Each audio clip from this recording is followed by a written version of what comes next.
All right, Mr. Powers, Are we, welcome back. are we running? Yeah, we're running. Oh, nice. How you doing, man? Good to see you again. It's funny. I started Gyaff with you. You're my first guest. Uh-huh. You blow up and become a celebrity influencer. First of all, I I hate felt both like those words. I feel like I'd never see you again. I thought, so it's really nice to end the year having you here. It's all And, full circle, isn't it? Great to see your success so far. Well, we could discuss this. Some people call it success. I've called it purgatory or long, slow torture, but it's okay. But let's do the fun parts first. So you said a year ago I was the first podcast on, and now we're a year forward. Yeah. I haven't seen you post about it. I've got a bag of gifts here. Oh, I'm wow. the ghetto Santa this year. Okay, I had a nice. really nice bag, like because I've been planning this, and I completely forgot it this morning. So Oh, well, it's okay. I had to go to Massey to buy this. To buy the garbage bag? Yeah. Nice. Happy birthday. Oh, okay. This is Thank for you. very much. I saw you guys, you didn't post anything about your 1 year anniversary of the Gyaff, which I think is an extremely important Oh, thing. Thank you so much. And I thought I'd recognize it. I was This is full very circle nice. because I was the first, and here we are. It's Oh, a year man, on. This is so nice of you. I don't think the date is exactly the same, but No. It's, I figured, you know pretty what I mean. much. Yeah. Pretty much. Again, they were just a little quick thing I thought I'd get. No, So- this is so nice. And honestly, I actually owe it to you because you were my first guest. And because it went so well, I think it was really a catalyst for how it ended up going. So It's definitely confidence building, right? Because Definitely, it was just so definitely. smooth. I know we're both a little bit nervous, and yeah, killed it. yeah. And also, you've had some amazing guests since then. So Yeah, thank you. I mean, thank them. But yeah, true. so yeah, thanks for getting the ball rolling. No, man. Question: Why you just mentioned the whole influencer thing? Sorry to call you. No, influencer, that's okay. But why do people who are influencers hate being called influencers? I don't know. I think there's just such like a weird stigma to it, and that's gonna sound super kind of lame, right? I don't think I wouldn't call myself an influencer, but I have definitively consciously decided to try and build influence this year, and I think I've done that a little bit. So, Yeah. I suppose influencer is right because you are someone with a little bit of influence at least. We could get into like what metrics I can measure that by, but I don't know. I think it's just it was the cool thing to be called in 2013, and then a lot of people have dragged it. A lot of comedy has come out in the last decade about it. So maybe it's just the connotation of coming across as as like someone who's like out of their depth trying to sell you something. yeah, and there's a lot of charlatans on the internet who are the influencers, and there's a lot of I don't know. There's a lot of muck and a lot of silliness out there. I don't know. I hear you. It's And maybe it's just trying to be humbling because it's like, okay, if someone does plumbing, they're a plumber, right? Someone like is an architect, well, does architecture, they're an architect. So there's a certain thing that's like, wow, his job is influence. I kind of want to step down from that because that feels like a lot of pressure on me. I make silly videos and share my life a little bit and walk you through the journey and try and teach you what I know. And I suppose that has built some influence, I suppose. No, I hear you. Yeah. I mean, but you are doing a great job. You're doing a job that so many people, so many more people should do, especially people in business with experience. I have actually tried to reach out to some people, successful, quote unquote, successful businessmen to come on and share their experience. And they've refused, they've like, some of them have said, not in a bad way or in a look down way, but just kind of like, oh, it's not really, I'm not interested in publicity. I'm like, well, it's not really about you. Yeah. That's the thing. It's like, about it everyone has else who nothing wants to do better. Exactly. It has nothing to do with you. It's more, we just want to hear your experience because the next generation is looking to execute in a similar fashion. And there's a lot they can learn, But That's a two-sided thing, right? So, okay, great. The byproduct of sharing your story is people become invested and they will then buy your product, sure. yeah. But it's about being able to share and like teach everyone to kind of raise the bar a little bit. I made a video about this a couple of weeks ago where it's like gatekeeping sucks. Yeah. Because if we gatekeep, then we can't share like how things can like how to make. If we don't teach people how to make things, then we're not going to have any cool things. Yeah. So Yeah. if we, and I get it, it's a generational thing. I get maybe, I don't know, they're scared someone's gonna rip you off or whatever. Well, gatekeeping is a Guyanese thing as well. Well, in Australia, I saw a lot of gatekeeping Oh, as well. really? Yeah, Okay. it's a corporate thing that, I mean, it's it happens a lot here, but Yeah. I think it's something that plagues humanity as a whole.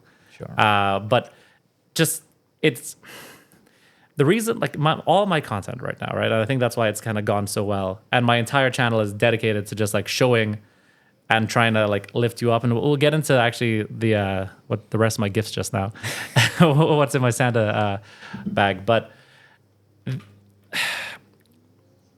we don't have a lot of doing business in Guyana is extremely hard, right?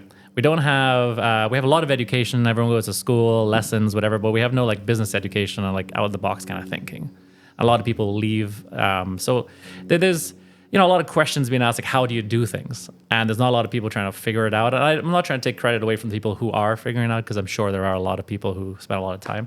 But there is a big puzzle of like e-commerce, right? And that's kind of why I'm so transparent in all of my content. So yeah, the reason why I'm so transparent is I saw it in Australia. E-commerce especially is one of those like mediums that can really pull you from this level to this level, right? It could greatly improve your chances of becoming financially successful. And we just don't have the education on it, and because we just don't have the environment for it, because we're so like kept in the past by anti-money laundering rules, and just the way the banking system is set up. So the question is like a big question mark, and like a lot of people think it's not really possible. So I kind of taken it upon myself in the last couple months, especially to ponder how it works. Right, I've gone to war with MMG a couple times, but now we've made peace. And especially with the Caribbean Cocktail Christmas gift box, not only is it a fun tongue twister, but what I was trying to do is illustrate that e-commerce can work if you do it right. And we watch the Logan Pauls of the world, and we watch the Mr. Beasts of the world, and we see them making millions of dollars in merch and whatever, and it feels so distant from us here because it just seems like it can't possibly work. And right now, like I'll tell you, it can work. It's a lot harder, but it can work in a kind of fragmented way. So actually, let me open up these gifts first. So this, in my bag of tricks, I've got two here. I've got one for you. Oh, wow. And Beautiful packaging. thank you. Really gorgeous. One for your producer. There you go. Merry Christmas.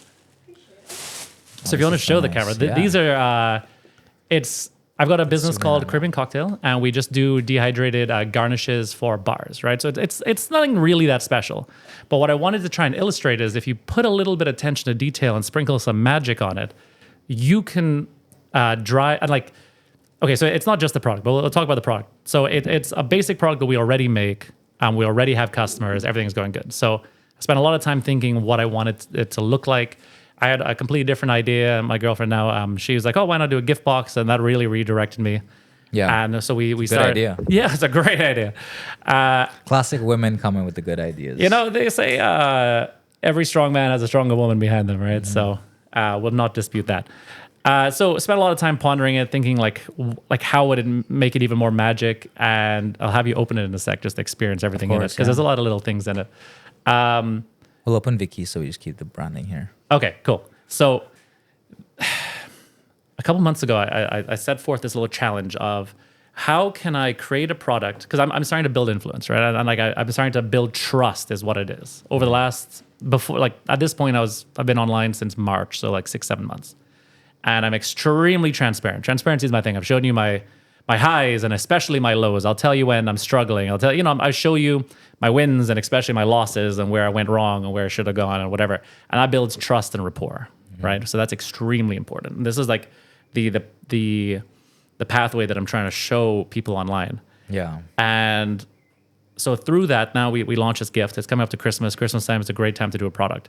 But traditionally, it's all WhatsApp and cash and whatever. So the question is, how do we do e-commerce in some way?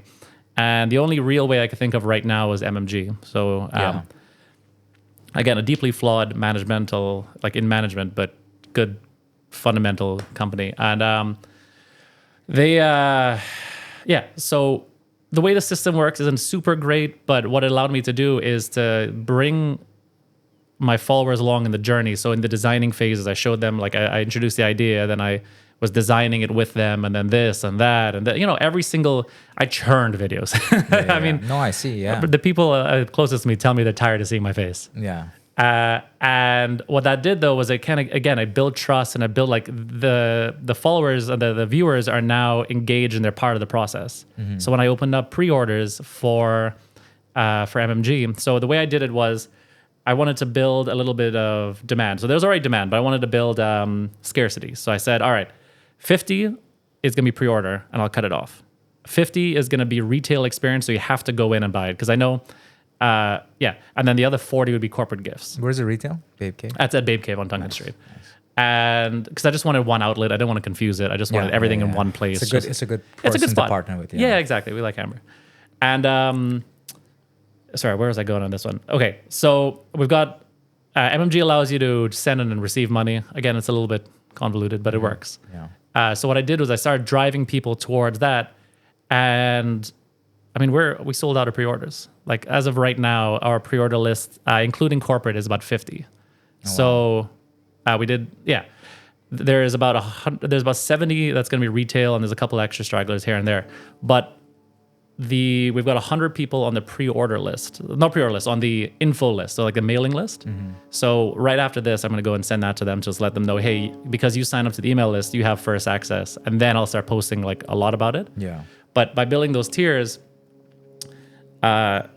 we've just built demand and scarcity, and I think we're going to sell out. And you're making them feel special. Well, they have exactly. first access to information. Exactly. And also by signing up to mailing list, you also get first access to other products that I might do in the future. Not necessarily Caribbean cocktail, but I've got a couple of little things up my sleeve that I want to do next year. Yeah. But it gives you, you're in the club. What's the gap between mailing lists and then public release, time wise? It's gonna be 2 days, so not too much. Yeah. Okay. But it gives you a good window. Oh, yeah. You know. Oh yeah. So it'll give you Saturday, Sunday, then I'll start pushing on Monday. Yeah.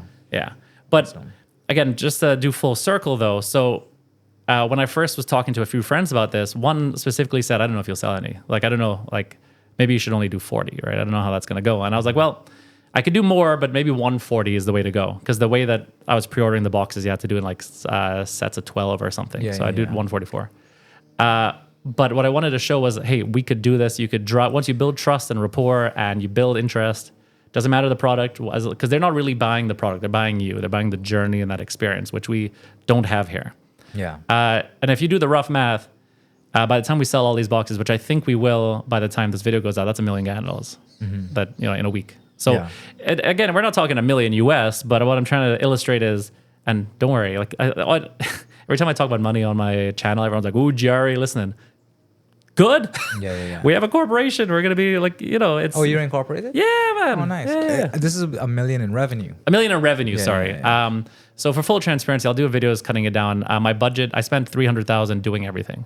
Okay. So designing, packaging, shipping it all down, which was huge, all the fruit, a little bit of labor, but it was mostly me over the last couple of days, monumental effort. But yeah, so there's about 700 in profit there. So, in a world where there are people like in public sector working really hard and doing great jobs for like 150, what I'm trying to illustrate is if you invest in your people, your people will invest in you, and you could do alternative things. Of course, yeah. There is a light. Oh, sorry, I'm spitting a lot today.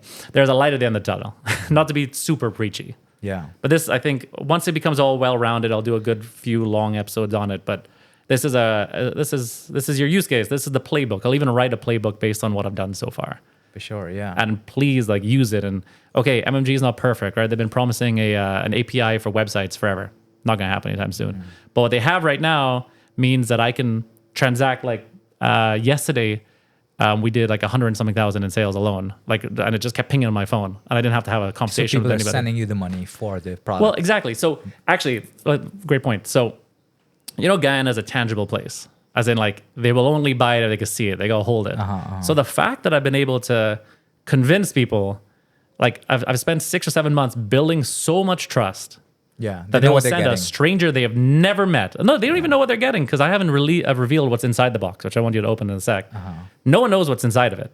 They know that it's going to be fruit and they know there's recipes, but the level of detail and whatever they have no idea about. It's a level And they of send you trust. 7,000 per unit, so that's pretty good too. No, that's amazing. That's what I'm saying. There's a level of trust that's like, okay, we're involved, we're invested. We want this, we like the product, we like you, but you can't just show up tomorrow and try and build something, right? You have to build your audience and build your trust.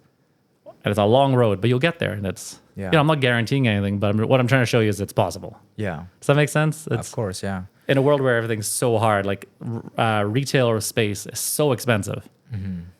I've spent, I think Baby Cave's rates are $6,000 for a shelf a month. And for the Christmas collection thing, so I could put all my boxes in, here's $10,000 Guyana dollars. Oh, that's not bad. I spent $80 and I have a full online retail collection. I don't have to do any of the deliveries. And they hold stock, or you go? They hold stock. They hold the money. They do the transactions. Awesome. They do everything. Yeah, that's so cool. Yeah, exactly. So what I'm saying is there's a way. Yeah. A quick question before we move on. Obviously, first of all, great product again. You haven't even seen the inside yet. Sorry, continue. Yeah, but you having to do all of this and go on the journey, and I guess what I'm trying to say is that you're your brand, and this is this is something that a lot of entrepreneurs, especially in the e-commerce space, have to do. Right? It's harder to build an anonymous brand and have a personal touch. So you can't. I would say it's impossible. So that's the thing, right? So like, how do you find the self-confidence and the courage to come out and put your face to a brand? I mean, obviously you're giving up a lot of trade secrets, which is great, but then also you're constantly putting your face out there and becoming more and more attached to your brand. How are you finding that? Because there must be times where it's like, either it's intimidating, or because you might not be seeing success right away, you feel like you have imposter syndrome. You sort of maybe pigeonhole yourself into one brand. Maybe that limits other opportunities. I'm just sort of listing some insecurities that come up, right? Dude, I have all those insecurities all day, every day. Yeah. But with the one point though that I would say that I don't have is I think I've been very careful, especially if you go through all my content. I scroll to the bottom when I first started posting again early this year, because it's only been 6 months. I know you're tired of seeing my face, but it's only been since like March or 8 months, whatever that is. You'll notice that my content has gotten a lot better since then. I was very like shaky, and I didn't really know what I was doing, and like just weird angles. And now I know my formula. Now you got your tripod and ring light. Well, I use that a little bit, but actually I don't like the tripod and ring light because no, it's great and it improved the quality through the roof. No. But I have a lot of anxiety around like I need to hold the phone, and I only film on the TikTok app because I really like the editor, and I really like that when you're filming you could like start, stop. So all my things are in like 5 to 10 second like clips. And if I can't control that, which I can't on the ring light, I feel like I don't have the full control. So the ring light is very good, but I'm working on my confidence there. Yeah. But my confidence has definitely grown from that. But if you also look at a lot of my older content, I exchange and try and share so many ideas and so many concepts and so many little things I'm working on. A lot of things that are on the back burner, things that are in the the cryo freezer for now. That I don't think even though the last 2 months, all I've been saying is Caribbean cocktail Christmas gift box. I think that I'll come out at the end of this and be able to completely change what I'm talking about. And the audience will be like, okay, that's fine. Yeah. Because the messaging isn't the Caribbean cocktail, which is one of our businesses, which we'll keep forever. But the messaging is, this is business, this is how you could do it, and you can do it too, right? Like all my content, I try and I don't say it every single time, but it's very reflective of, I believe in you, you can do it. This is how, right? Course, so that's why I think that it's a very carefully, I'll go through it just to make sure every so often it's yep. Like I'll read through the caption list to make sure I didn't say anything that kind of deviates from that. Yeah. All right, cool. Send in the world. Sure. Yeah. Sorry, is the bag in the frame? No, you just put it on the ground. My Santa sack? Bag in my frame. I'm just kidding. No. Today that is a Santa sack. How has been the reception to this? I mean, obviously it's been very good. Like people clearly enjoy the content. Yeah. Have you had any pushback? The cynics are always out. So especially on TikTok. Oh my God. So okay, let's I want you to open this first, have a look at it, and then we're going to talk about the entire the social media journey, because let me tell you, roller coaster. All right, cool. Here we go. We're opening. We're doing. And this is the first time you've seen it. I think I showed you on Sunday, but we were otherwise entertained, Yes. so you wouldn't have seen it. Bad time to have. I mean, I remember. Yeah. Okay. Well. Okay. Okay. First of all, very nice box again. Thank you. Quality. It's a little bit bigger than I intended. I did the calculations, but boy, am I bad at math. All right. So I've opened it, and it has right away on the back. I'm seeing. You can show them recipes. That's fine. By now it'll. three recipes of 3 different drinks. I'm assuming these are the drinks you can make with the garnish. Yeah. So, and also there's a card there. So a massive oversight, which I'm willing, again, always be transparent and open with. Okay. I at no point in designing it thought that there'd be any interest for a mocktail recipes. Oh. And there were like one person mentioned it, and then another person, and that gave everyone the confidence. So I've had to. So at first I decided, all right, I'll print mocktail cards so anybody who wants it can have it. And then I thought actually logistically that'd be too difficult. So I called DJ from DD Science and was like, look, print 144. Everyone gets a card. Nice. Yeah. So you got the mocktail cards in addition to the recipes on the box. Yeah. So you got the Eldorado Old Fashioned. Oh, if you notice as well, by the way, everything is Guyana themed. So it course. says specifically Guyana rum. Of course. Yeah. Eldorado Old Fashioned, Caribbean Rum Punch, and Pineapple Daiquiri. Which, by the way, is my favorite, the daiquiri. The daiquiri? Yeah, really? it's excellent. Yeah, it's real good. Especially when you use fresh pine, it punches. It's good. Well, I love me an Old Fashioned, I would say. Good.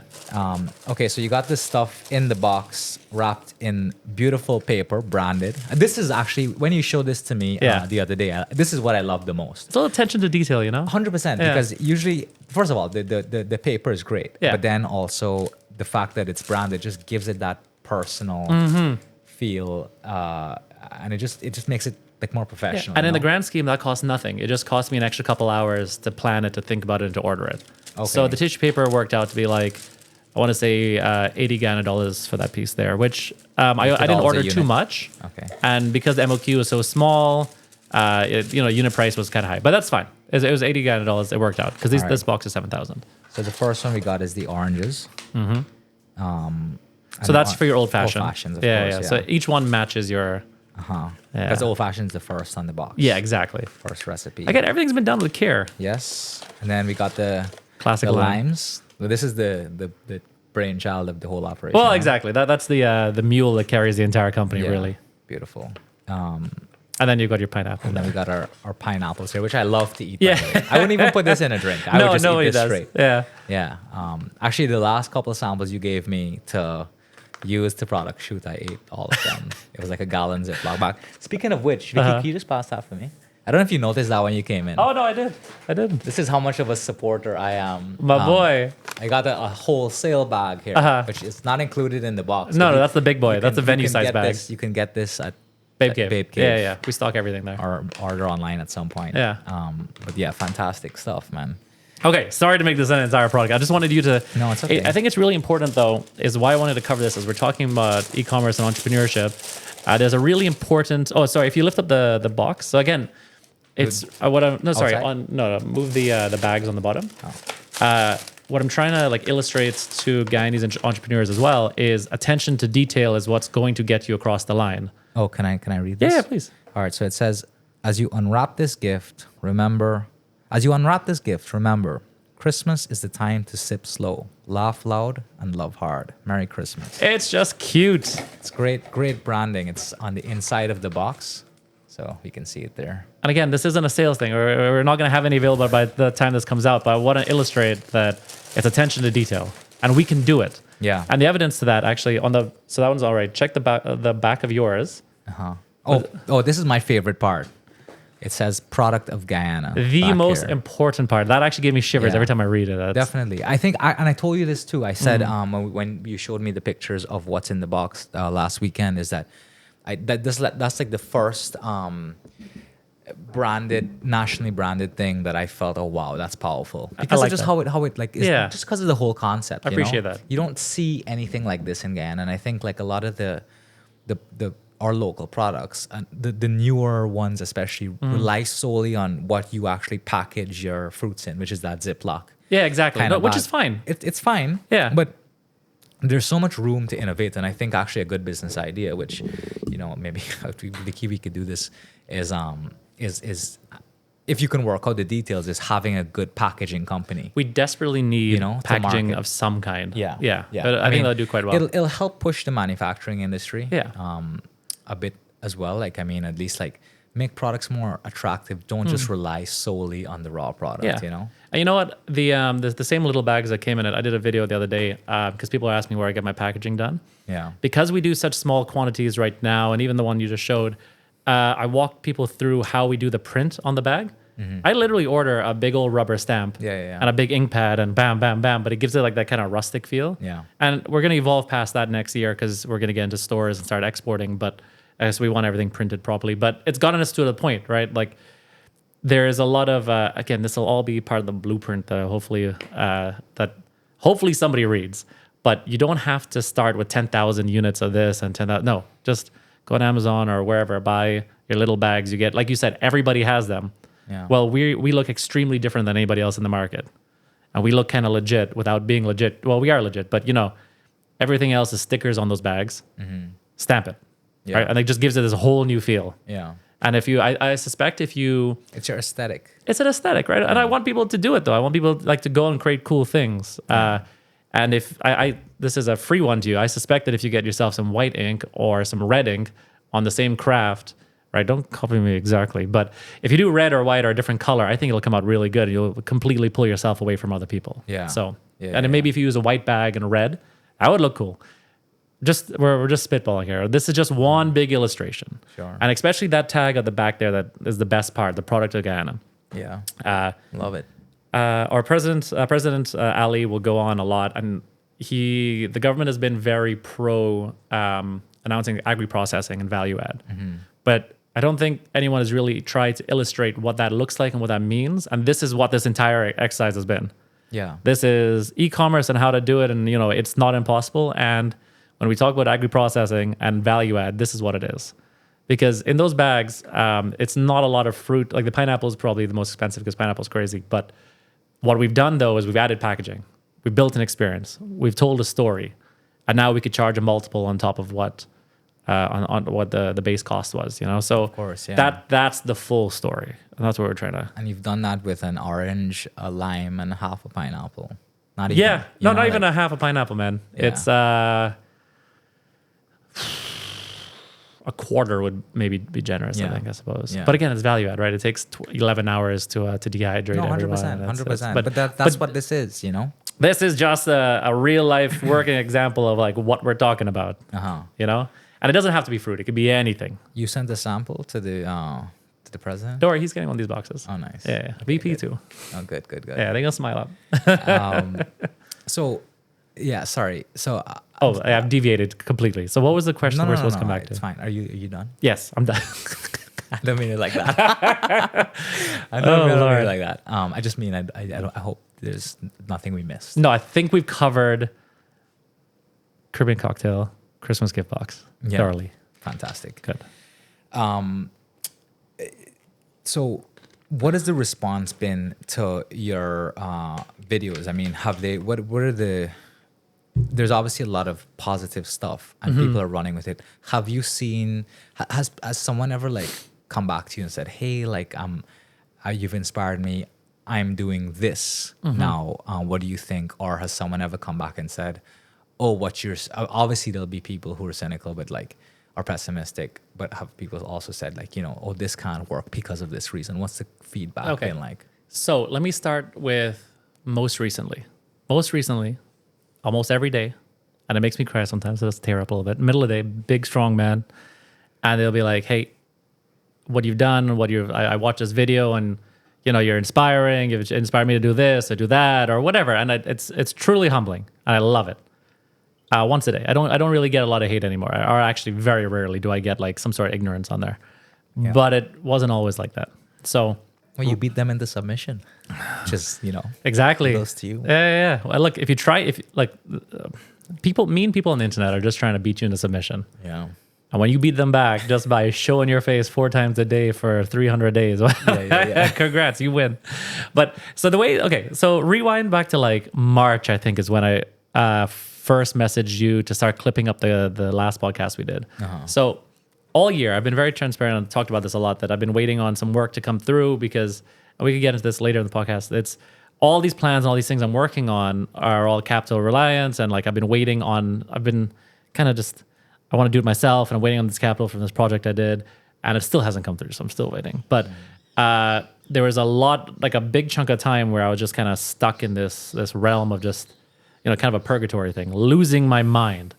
And so I did two things to try and cling on to sanity, which was start creating content because I was like, all right, if I'm going to wait, let me try and increase some, let me just try and see what I could do here, right? I want to try and create content, do some good, see what happens. So I started clipping up the podcast.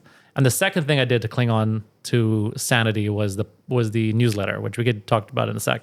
But in the early days of creating content, it was just talking about my life and stories and just like little things, right? One a day. Yeah. And that got some reception. I got a lot of comments about like, who's this white boy? Go home, colonizer. All right. I would have friends message me being like, hey, I'm crying for you because I'm reading the comments.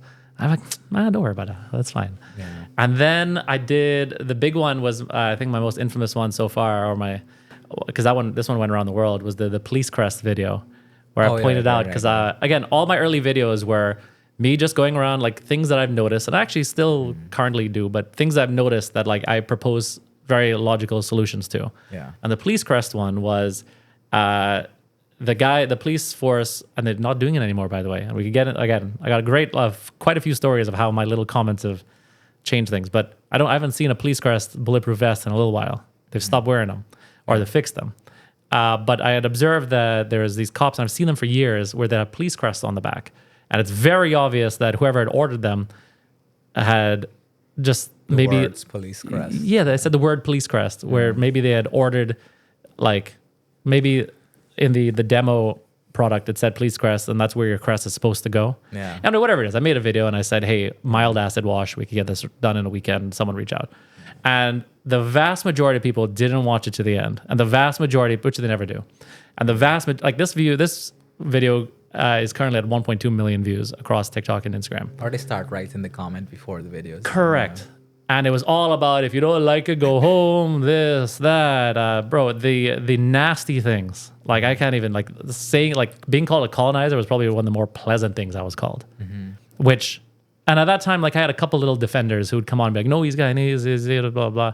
Now I have a whole army of them, which is great. Which I think is also why, if I don't beat you into submission with my annoying face every day, you post a nasty comment, someone's got my back. Yeah. But in the early days, horrible comments all the time. And that was really tough to get through. But again, it's just a little bit of delusion. You just got to keep going. And I know that my path was true, right? Like I wasn't critiquing the government. I wasn't critiquing anyone. I was trying to say, hey, if we could fix these little things that are a little bit embarrassing, I think that if we could find a little bit more respect for the brave people who go out and be police officers every single day, if we could all just respect them a little bit more, that will help build our society just a little inch by inch, If we have more confidence in the police, then we have more confidence in doing other things. And then they have more confidence because they know that we don't look at them and be like, ugh.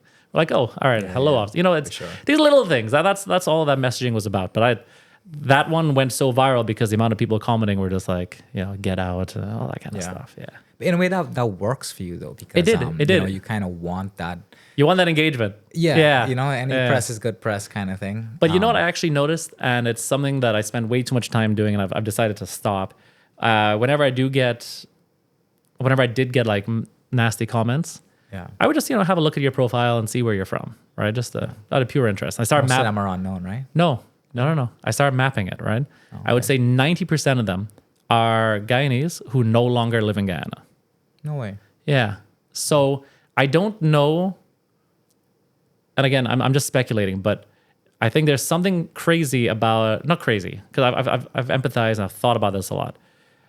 Something about me being Guyanese offends and challenges or puts you being a Guyanese at risk, right? Yeah. Because maybe you feel disenfranchised that you are over there and you're telling people you're Guyanese, but you've never actually been to Guyana or whatever, whatever it is. And with that, I can empathize because that must be an incredibly emotionally, mentally frustrating place to be. So that's why I'm not mad at you because it's Just a quick interjection here. yeah.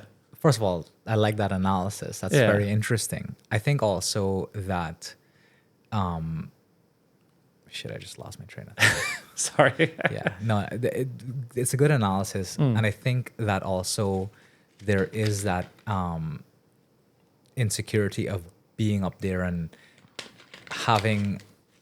being a Guyanese, but not necessarily having a firm place in that society wherever you are. Agreed. And also the people who've moved away, especially like the migrant, the people who've left, they know Guyana as one thing. Yeah. So they either resent it and have a lot of bad things to say and are pessimistic about the country's development, or, and this is what I've experienced in my comment section in certain things, is that they expect Guyana to stay like the Guyana they've always known. The traditional Guyana of cooking over a wood fire and lighting the kerosene camp candle. They're saying that from the U.S. Exactly, but that's crazy, the irony, right? So Yeah. Guyana shouldn't exploit its oil resources because these companies are gonna take. And look, I'm not saying these corporations are God sent angels or anything. It's just this is a worldly phenomenon, but don't be saying that from the U.S. where you're consuming the most electricity. Agreed. You have the most benefits and resources at your disposal, and then you have this sudden high ground on where Guyana should go. Like piss off, and that's kind of one thing I've sort of dealt with, and it's frustrating. But again, it's like you really have to know how to manage that commentary. Yeah. It's going to happen either way, and you can't really stop it. You got to find a way to be at peace with it. Oh, 100%. And that's where my little bit of analysis came from. Yeah. And it comes from two little thoughts that I've had, two experiences that I've had actually. The first one, like spending so much time in Australia, the Aussie identity is such a strong identity, right? Those guys travel like when they're young, everywhere on earth. And all the hostels and little hotels and cheap stuff in Santorini all the way to some backwards village in China will have Aussies in it. They just like to travel. Yeah. But when they find other Aussies, they're like, oh, you're from Aussie? Yep, I'm an Aussie mate. And they all just get together and it's a thing, right? They have a national pride and identity. Yeah. Now, so that's one thing I've noticed. And then a thing that I could reflect on is, again, this is really crazy to kind of even think about. I remember when I was like 8 or 9, Mom used to send us to the grandparents in England. That's where our grandparents were. And the kids are cruel. Yeah. So when we'd play street football in the cul-de-sac in the close, in Sittingbourne, they'd always be like, all right, so it's the Brits against the South Americans, right? And me and my little brother Edward would just be like, what we do, right? And then though, again, being white kids growing up in Guyana, being Guyanese, we'd also feel this thing in Guyana, like at New Guyana school, whenever we had like a cultural day, Edward and I were always representative of the Europeans, all right? So there was this weird disenfranchisement that you could all like definitely feel that I was kind of caught in the middle of. Yeah. So when, again, I kind of figured out, or just like, at least maybe I didn't figure out, maybe I'm just trying to grasp the straws or anything, but I think I'm right on this. It's when you're stuck in this kind of thing where you don't have so much strength in your identity, you don't really know like where you belong. Because if those guys were to come to Guyana right now, the people won't be so nice to them because they'll come with a weird accent. They won't know the country. And the more cruel people here might not call them Guyanese, right? Yeah. But in America, they've grown up not being American either. So there's a lot of frustrations. And again, I don't hold anything against them. Once, it's a weird place to be, is what I'm trying to say. 100%. But Yeah. also our whole, just a brief segue on that, our whole concept of identity is so heavily embedded in the weirdest things, like like it's if it's not race, it's kind of like physical attributes, and some people find that endearing. Yeah. There was this, well, Neil. Yeah. Oh yes, Chinese yes. Neil, Sorry, yes. who was yes. on the podcast. Yeah, I saw that. Yeah. Glad so- to see he's still kicking. Yeah, so his actually his bit that I had done with him, it's me and him talking about. He's telling me that he found being referred to as a Chinese offensive. Mm-hmm. And I said, oh, well, why?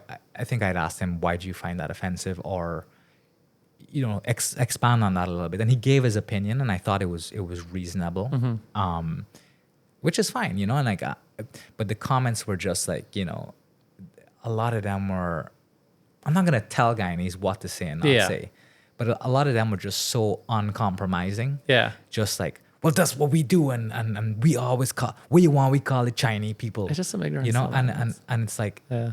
you know, How that's about, how sir?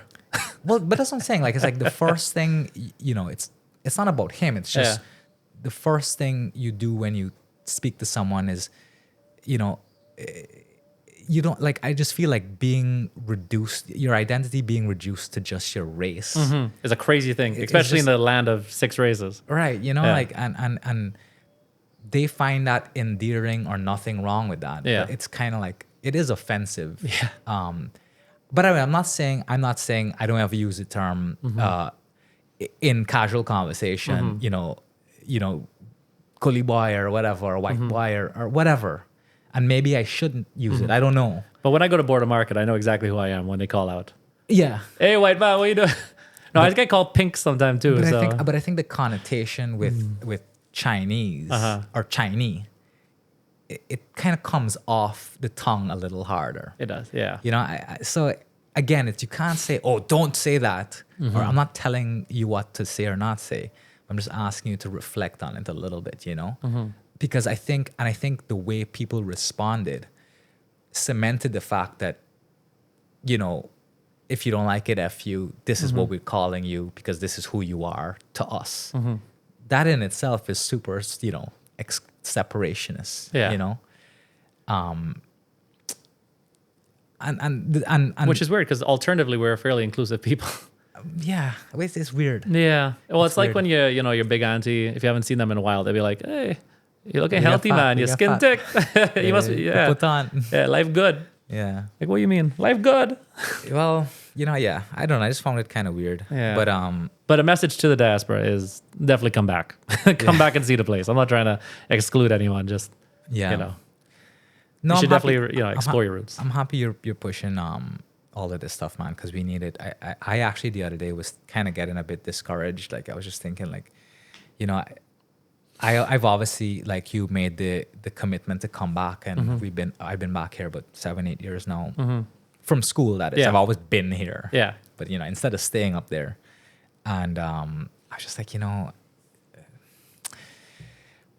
as much as I want to come and contribute to Guyana and help to move the country forward in whatever humble way I can, you know, would I also be happy having a life somewhere else and being content with my place in a larger society? I think about that regularly. But I have like a system that I know is for the most part, more reliable. Yeah. Your power is going to stay on. Yeah, my power's gonna stay on. Like people, Yeah. I have a lesser chance of getting totally murdered on the road. You know, the public systems work, the ignorance in society. It might not be the perfect society at all. I'm not saying anywhere else is perfect, better than Guyana, but at least like there's some sort of level of you know, there's a standard Yeah. in terms of just how, you know, you treat people or education or whatever, and you know, also the influence for young people should I ever decide to have kids, you know, and the safety. It's like these things are things that I think about regularly, and I'm sure a ton of young people do as well. Yeah. Which But is then- why we have so many people leave. Yeah, Because that's it what I'm is saying. not easy. That's what I'm saying. So I find it very hard personally to preach to people, oh, you got to come back and help guy. You should. I want you to. Just like you, I want them to, because Yeah. we need more of quote unquote us. I'm Yeah. not putting us on a pedestal. I'm No. just saying we need more people like us to just come back and do whatever, do anything. We just need skilled people of just- all kinds. Offer something new. But it's hard to like preach that when you yourself are like, oh, maybe I should leave. You know, maybe you know, life would be slightly better elsewhere. Life would certainly be easier. Yeah. I don't know. Since I moved back, again, I am tired to the bone. I felt exhausted and just like rolling around this place trying to get basic things done like I've never felt before.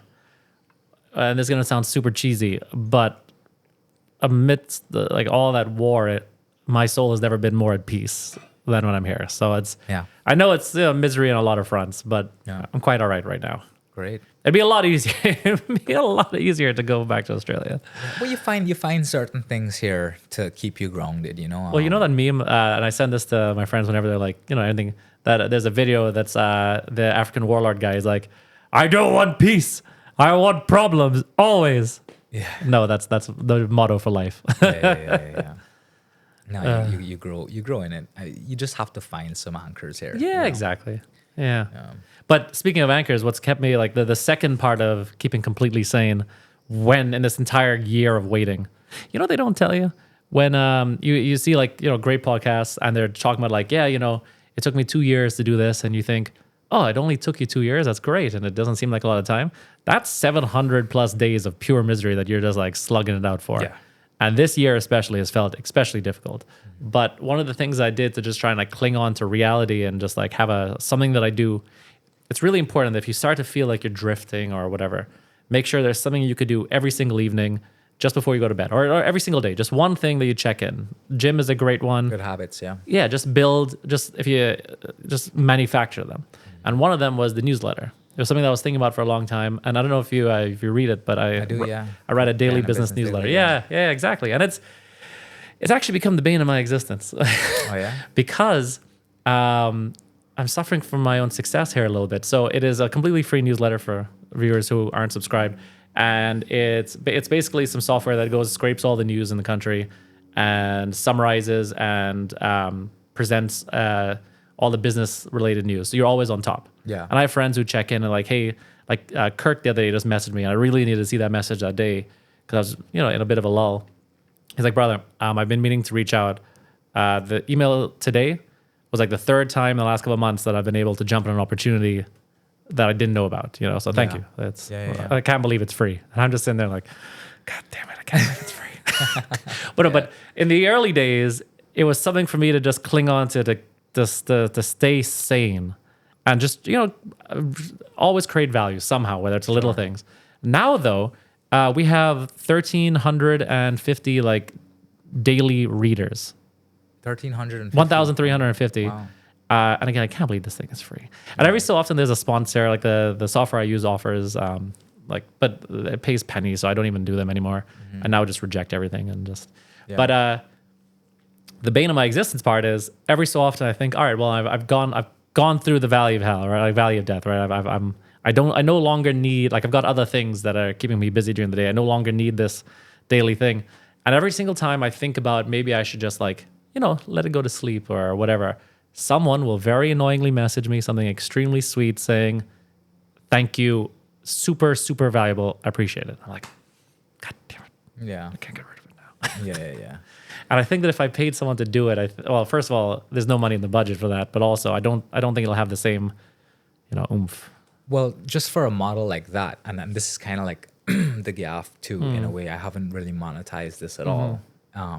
Well, my problem is different. I think if I monetize this, then I risk not being able to say what I want to say. Well, which is a huge thing, you know? Yeah. Well, that's actually why I turned down a lot of money on social media as well, because I need to keep the messaging very clear, and I don't want to ever. Yeah. You know, I'm not going to be told what to say. It's also like, how much is that worth, you know? Exactly. I mean, yeah, it's not worth. Like I would never say something like this from a real Guyana perspective, you know? This is like obviously different. Yeah. But yeah, I mean, and again, I want people to feel relaxed and free here too. And sometimes that is saying things that don't align with, you know, whatever corporate messaging. Well, actually, funny you say that. So again, another thing that I've been doing. So since this whole influence, social media thing has happened, and I've been kind of establishing myself as like very thoughtfully as a thought leader. That's all I'm trying to do. All right. I got invited to do a segment on radio every Monday morning with the Mix FM, and it's called The Startup. And you know, we have a lot of people tune in. They don't have a way of measuring it, but a lot of people will post comments. You're doing this now? Yeah, I do it every Monday. I've been doing it for which station is this? Mix FM, 90.1. Oh, 90. Okay. Yeah, it's on just off Sheriff Street somewhere there. Okay, yeah. I don't know. The guy, the manager reached out. He's nice enough, and it's worked, and it keeps something for me to do on a Monday morning. But also, the way the host introduces me, she's like, "This is Alex Power, and he's our resident business expert, and he's a genius." And every single time, I'm just in there like, I can't believe I don't have to pay for this because you're telling the world how great I am. And it's very flattering, and I don't believe it, but thank you. But the other day, I got caught in actually, I've been told off a couple times on that show, but I got caught in a loop where you have a live call in? No, I've been told off by the manager a couple of times. The first one was don't call names of businesses that like, because I'm trying to like teach people, but if you do nonsense, I wanted to call you out a little bit. And he's like, look, don't do that again. And then can't swear, which I've been very good on. I only swore once. But last week I got caught in I was talking about product marketing and how a product, remember last year we talked about how a product can be an experience. So I was just talking about how if you dedicate your time and energy into making a cool product like that, that'll do the marketing for you in some aspects, right? And then I was gonna really I was gonna slam Royal Castle a little bit. Big fans of Royal Castle, but their quality's hit or miss. But the sauce, the green sauce, is what we all remember, and that's their main thing. I was about to hit him for a home run, and then the host was like, "And thank you for something on our weekly sponsor." Royal Castle. I had to just be like, back in the pocket, holster that gun. I buy Royal Castle a lot. I'm not saying anything. I'm just saying that their main lead product is. I agree. I buy Royal Castle a lot too, but it's exactly what you're saying. If you're being paid by people, you can't say what you want to say. Yeah, and I really didn't like that. So. Well, you can and you can't. I take that back. I mean, like, if I'm not against taking sponsorship, but if they're like, oh, you can never, we don't want swearing, or we don't want you to disparage, the government. Well, no, that's okay. Keep your money, By the way, not that I'm here to swear and disparage the government. No. Usually those two things go hand in hand, by the way. Look. But, I'm not going to comment on that. I get asked, especially with the police crest video, I got called into meetings and then like, are you anti-government? And I'm like, no, I am pro Guyana. Yeah. It's just this is some silliness, and y'all obviously didn't watch the video. Yeah. Well, that's how we are here. Yeah. But there's been a couple times where I've just had to like reassure again, like, look, I'm not on any political side. I am for the country. I'm pro Guyana, and I'll help you do whatever you like. I'm pro most of the projects that are going on, so let's do it. And I'll speak lightly on all of them. And I'm not here. I think that if we are to criticize every little corner of it, that doesn't like what we said about building faith in the police force. It'll just kind of. I think it'll erode more than it'll build, and I don't think that's really that valuable. So there are people who do that; they could do that. My channel, everyone's doing that exactly. But my channel is just it's good vibes. So let's not look at the silliness. Let's just take the silliness and do what we can with it. Yeah, no, that's a good way to look at things. Yeah, I was just about to say, in all fairness to the government, it's easy to get on the bandwagon of, F these guys, they're doing so much thing. Everybody's doing that. And it's like, okay, but what about the things we can jump on and build our own avenues? Exactly. And I constantly say all the time, now is the time in Guyana where you can do anything. We've never had this before. Exactly. There's no way you and I could come and sit down here and actually give people something to think about because of the platform we have, because of the things we're doing, and to all the business ideas we discuss off camera. Before you would never even think about talking about that because it's like, this would the environment just doesn't exist, and now it does. The national budget is 3 times more than it was before, like 5 or 6 years ago. There's more. Okay, I know I know inflation's through the roof. I know that cost of living is through the roof, but there is a lot more expendable income. Yeah, it's a great time to be an entrepreneur. It's an exciting time. It's a hard time. Yeah, it's really hard. Entrepreneurship is hard regardless. Yeah, but this is just because there's money doesn't. As someone who's done it in Australia and someone who's done it here, this is hard mode. This is for experts only. This is like when you're playing Halo as a child and you go to the expert level and you die instantly. This is that. But it's very rewarding, and you keep going. Yeah. What are the differences you think between here and Australia? Like the simple things of, other than the fact that there's red tape through the roof. Okay, so let's use the example of food service, for instance, right? Something I'm very passionate about. And actually for the last year, I do a lot of business with a lot of venues, and they do very good work. But a lot of times when we go out, I just go home and think, I don't want to do it, but I got to do hospitality at some point. But in Australia, if I wanted to do a bar or a pub or a restaurant, right? Just let's say a little middle of the way restaurant, I could call 2 people. I'll call a PFD, which is like a big food supplier, and I'll do hard goods. So 3, and I'll do my alcohol person. Here, I don't think there's one distributor you could go get everything from. Oh yeah. So I have to go on the control of quality, the consistency of quality. I think that right there is a roadblock. In Australia, I know for a fact that I could go and call and get all the high quality boneless chicken breast, and it all gets delivered. And I could order avocado, I could order sweet But corn. the Guyanese will say, well, if you do that, you put in the small man out of business. What do you mean? Like, I mean, if you consolidate all your No, but that's just the way that's gonna go though. The small man, like, there's no reason why the small man should stay small. If you're doing good work, you will grow. Mm-hmm. Is that not how this thing works? Have I not been doing business right? Is it supposed to say the same every single year? You know? Okay, so how would that work? Like, how is that supposed to work here? Are we talking on the food providing side or the? Well, I guess we could talk about the food. I mean, Well, you know who's a great example, and I don't know the inner workings of his operations. There's a guy called Shaz Ali.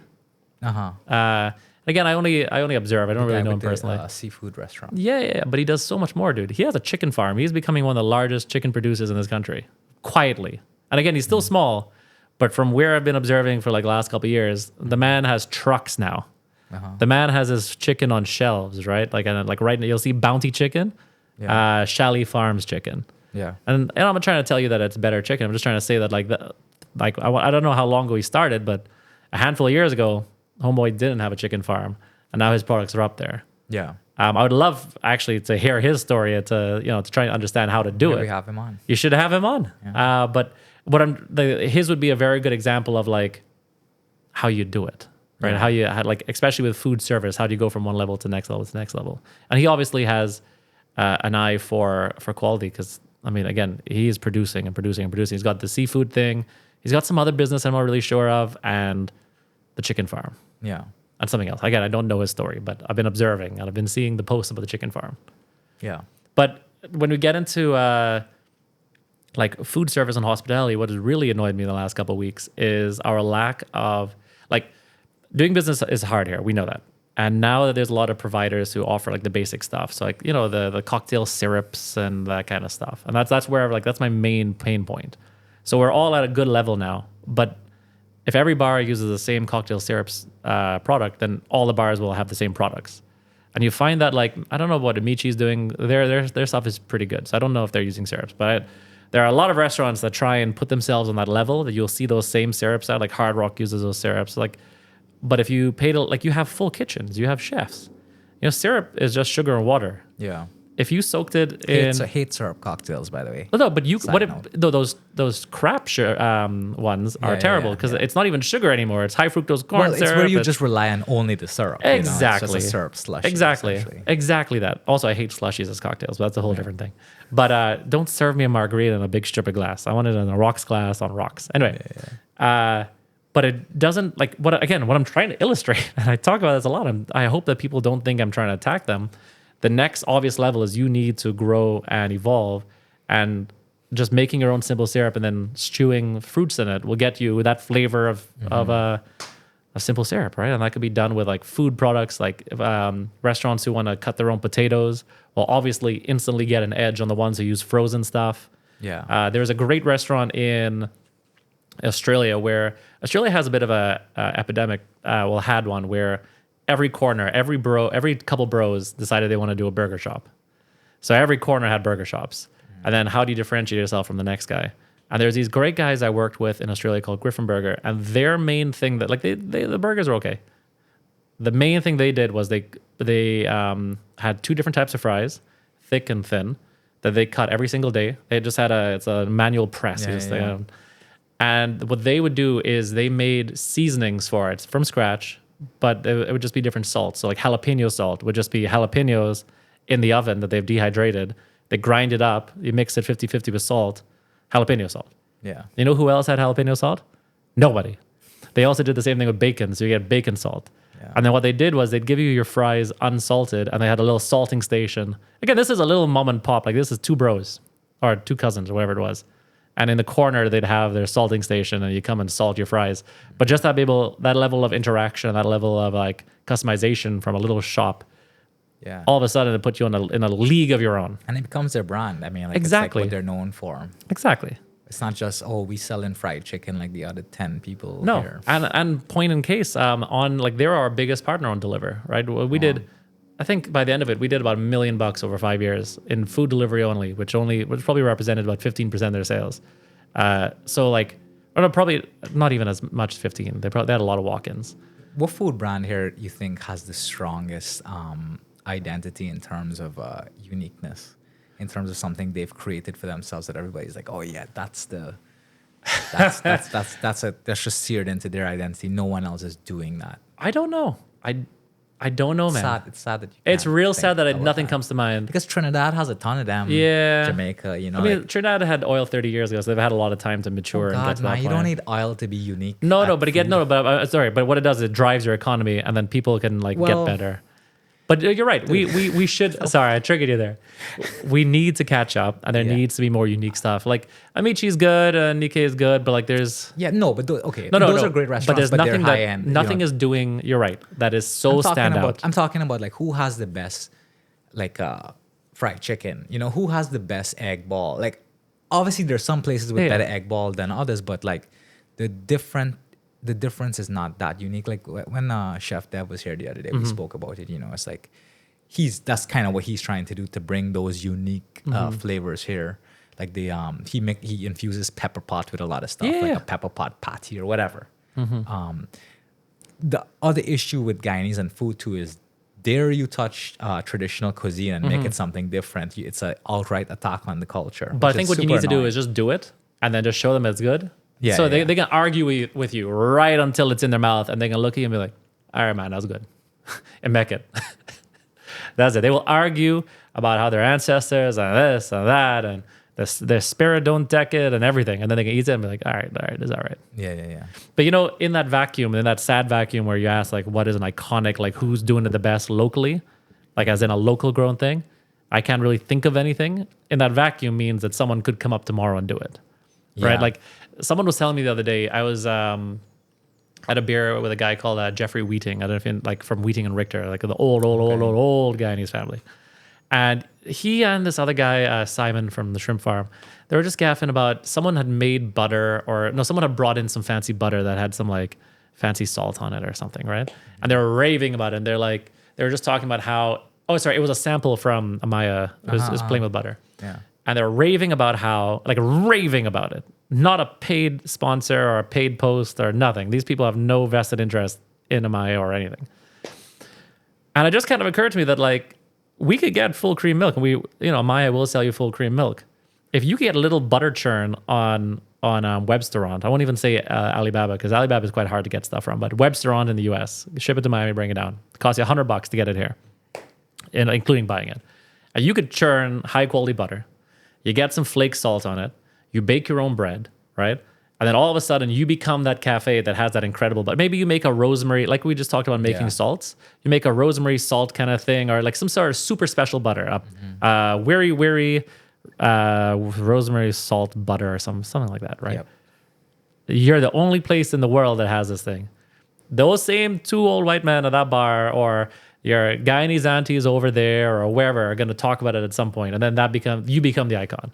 And it took you like a pint of milk doesn't cost that much. It took you an hour of churning. It takes the will, because we actually have had it before. The same, a friend of ours took the Amaya cream and made the butter. Okay. And gave it to us, and it was fantastic. And she already does something, so she's set. But like, I mean, it blew my mind that nobody was doing it, because it's like, we solely consume these raw products. There's so much room for add value added, like what you do, and no one has really. People aren't thinking about it yet, but I'm sure they will. What I'm trying to do, the young people. I'm just trying to shake the tree as much as possible, right? Yeah. Like I'm trying to tell you as much as I possibly can. Shake the tree, and if things fall around, and I said this sorry, go ahead. I just want to ask you quickly. Let's talk about these ideas, right? Yeah. It's great to have the idea. And you're probably here now where you talk about you want to export soon.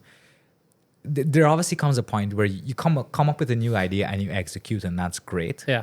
But then you get to a bottleneck where you have to make a decision of how am I going to take the company to the next level? Whether it's a service or a product, you obviously need a big capital investment, and then you roll in the dice again. Yeah. Because so I got two bits of information on that nobody talks about, which actually I was... Sorry, finish your question. Is that the whole question? So my question is, how is a young entrepreneur getting that access to capital? Okay. Because the banks have...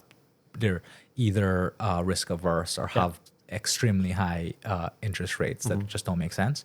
And then how do you sort of roll the dice on that next level because the risk is so much bigger when you take on the I'm responsibility? extremely excited about this answer. This is something I completely forgot about. It's been a long year. You're Alex. welcome. Alex, it's been a long year. Okay, so firstly, something I learned the other day. Guyana Marketing Authority, I think it is GMA, who run Guyana Shop. You have a product that's made locally. There's a huge initiative that's extremely well funded by the government that they want artisanal products to do better. You go talk to them, and as far as again, I might be wrong. I'm pretty certain I'm not. They will help you with guidelines and developing your product to make it better for free. They will help you get into the Guyana store. They will help you, depending on your exporting and where you want to go. It's a government-funded, government-run initiative. It is free to anybody who wants. You have to. I'm sure there's a line. I'm sure it takes a long time. I'm sure there's bureaucratic tape, but there is something there for you. I know this because we're about to enter that because we want to try and get our stuff into Barbados, Trinidad, St. Lucia, Eastern Caribbean, and then the U.S. But I know that is there, and that kind of blew my mind when when someone first told me about that 2 weeks ago, 3 weeks ago. I had no idea. I thought it would be it probably is convoluted, but I had no idea that it would be a free resource and a good resource. So great. And also the Guyana store has, this is where I might be wrong. They have some sort of deal with supermarkets. So they're a good channel to get into local supermarkets because big supermarkets have to have a certain amount of Guyanese products. So something like that. Again, that's powerful. That I don't know about. That I can't comment. I know that it's free. I know they're there to help. And I know that they've done a lot of good work with a lot of people. The second part, and this, pay attention. Back in August, I was one of the heads of one of the big banks. And actually, we're going to finish up this with why everyone should create content. But someone just messaged me on Instagram. Great guy. I don't want to call names yet. And he's like, hey, there's a banking association in Guyana. We want you to, we like the way that you could break down complicated topics and communicate them. We want you to come and consult and work with the association of banks or the union of whatever they are. All the banks are in a group. So we started chatting, and the big thing that they really want to get done is there's a program by the Small Business Bureau, the SBB, and it's done through Republic Bank and it's done through GBTI. And the link there, they have done a really, really, really, really bad job of communicating this to the general public. This through no fault of their own. They're not communicators. They're not marketers. They're bankers. The SBB will guarantee loans up to I want to say it's 30 million for small businesses. Right. Yeah. Unsecured. You just have to jump through the hoops. You have to be registered. Everything's on the SBB website. But it's unsecured, which means you don't have to put your house or your land or any money down. When you jump through the hoops and you do the process, and it might take a little while, they'll give you a unsecured loan at 6%. So the SBB doesn't make the money, the bank does. The bank collects their 6% or whatever. I don't know how that works, but it's 6%, which I don't know if you know this, is an incredible rate for commercial unsecured loans. Normally, you're in Australia, unsecured is 11% if they give it to you. But this could be a new business, it could be not, or whatever, if you're trying to expand. Right where we're talking about Shaz, again, I don't think he did this. So I'm just saying, if you have a small operation, how do you grow big? You jump through the hoops, you do everything they want, you jump on ChatGPT to help you make it look super legit. There is a funnel, theoretically, I haven't gone through it yet, but I will next year, and I'll document it, where you can get unsecured loans through GBTI, through Republic Bank, through partner with the SBB, the Small Business Bureau, and you could get up to 30 million dollars, which is 150,000 US, which I think you could do a lot of cool stuff with. So yeah, that's how you do that. The question is, if you don't have access to money, what do you do? If you have a good plan, you have a good product.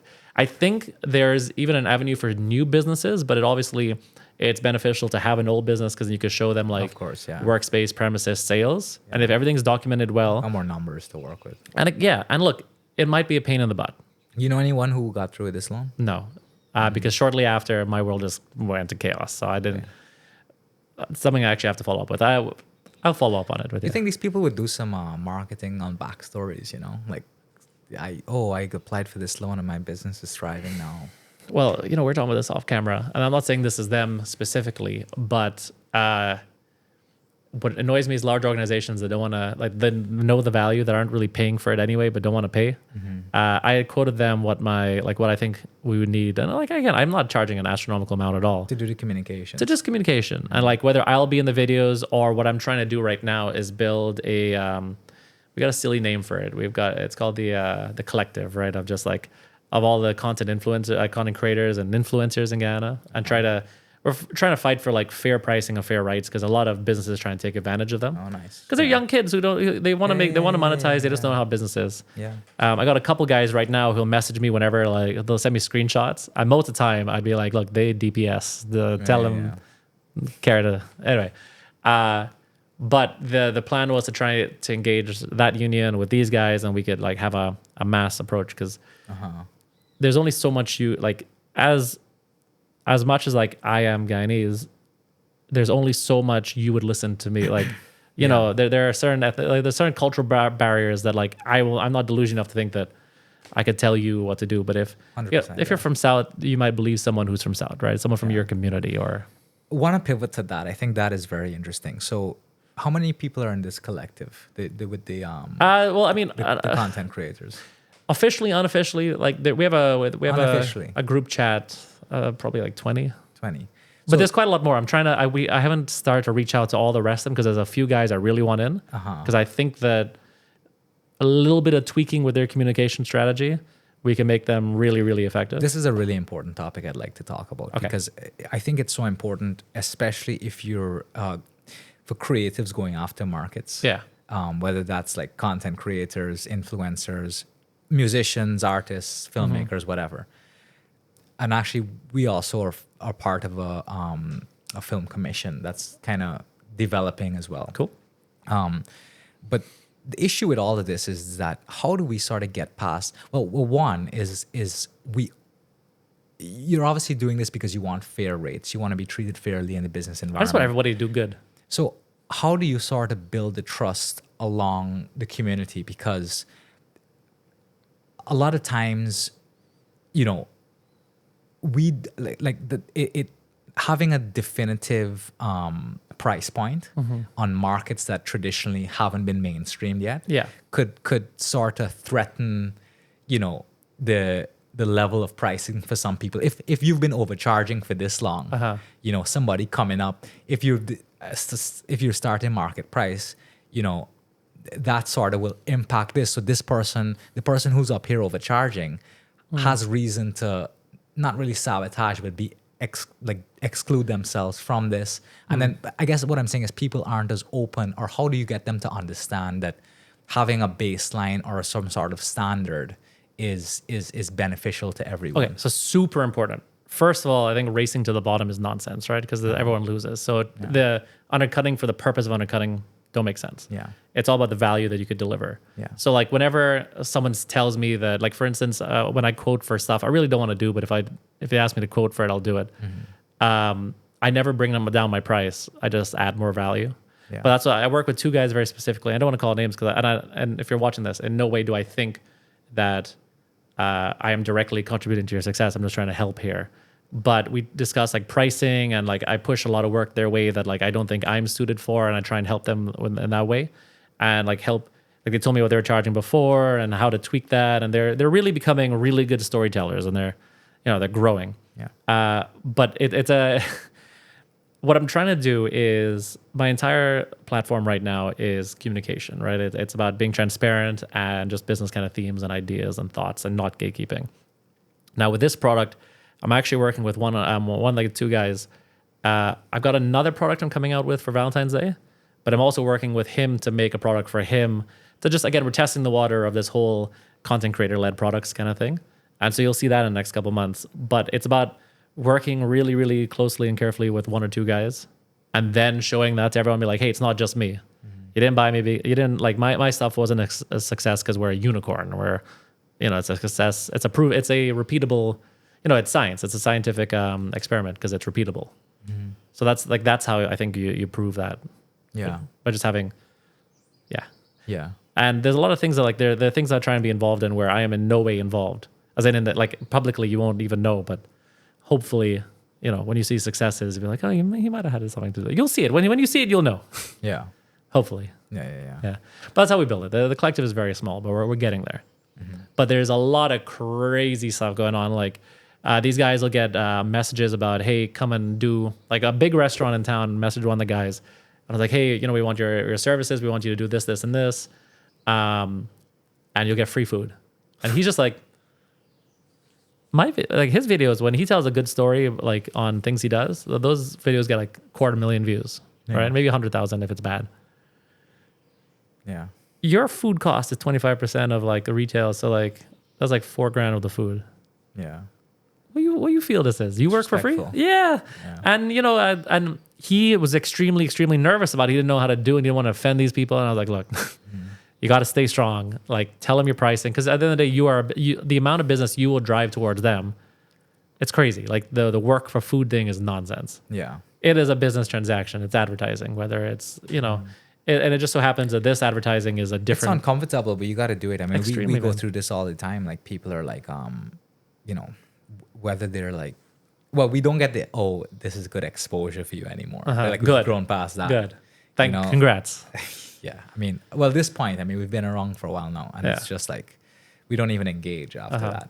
Like you wouldn't even get a red response from me. I would have already deleted your contact. But I mean, like in terms of like pricing, it's like, oh, you know, this is too expensive, or this is that. I'm like, okay, no problem. You know, I'm sorry it can't work out. I'm happy to refer you to blah blah blah, whoever. And then they either are like, they try to continue to negotiate, which we, you know, if they don't move towards what we want, then it's a no-go. Or they just inevitably end up coming back. And I think that's something you have to, it goes back to what we spoke about earlier, is you kind of have to have that confidence in your service and your value. Or if you don't, you just have the people in your circle who believe in you, who could like reassure you until you build it yourself. Yeah. And that's what I hopefully bring to the table to these guys, right? Yeah. Someone the other day told him they want him to host some sort of curry competition or something for end of year, something. And he told him his price, which I think is one of my mad thing. Like I'm really mad about him because I'm not trying to say you should gouge, but you should know your value. And the man brings value, and he charges, you know, a very almost too fair of a price. Yeah. And she asked him what is. Oh wait, sorry, no, this is a different thing. This is another restaurant in town. Asked him, all right, well, how much is it if we have our own videographer and we do the editing, and you could just post it? And he's just sitting there like, that's not what I do. That's not what I do. And also, you're not paying for my time really anymore. You're paying for the brand that I've built and the storytelling and everything. So if I'm not doing any of it, I'm not going to do it. Yeah. And they just, you know, it ended with like, he was very polite and whatever. And it ended with, okay, well, I'll let you know whether we want your services. Yeah. What are you trying to do? Like, it's also well, you know, in all fairness, they're entitled to do that. They're entitled to try. Exactly. Yeah. They're entitled to try. But the thing is, what they don't understand is they're going to suffer in the long run because the product that they're paying for, like what they're paying for isn't going to be as good as what they're hoping for. And then they're going to be like, oh, you know, it's his fault. Yeah. It's your fault. But you know, which is why the clean thing is to make the good thing, the right thing is to make a clean break.